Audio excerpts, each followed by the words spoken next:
నేను భోజనం చేస్తాను వదినా. ఏ నాకు వడ్డించవా? నేనేం తప్పు చేశానని ఉపవాసం ఉండాలి? పొరుగు వారికి సాయపడటం కూడా తప్ప? చీమ వెంట ఏ చీమలు పడతాయి, కాకి చస్తే 100 కాకులు కొడతాయి.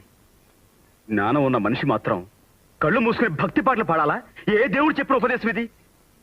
ముఖ్యంగా మన దేశంలో కావాల్సింది గాన కచేరీలు కాదొదినా, జ్ఞాన కచేరీలు.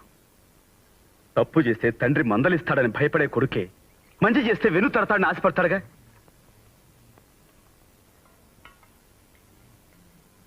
కానీ కానీ నా విషయంలో నాన్న నేను తింటాను వదినా, కడుపు నిండా తింటాను. నేను ఎందుకు మానేయాలి భోజనం?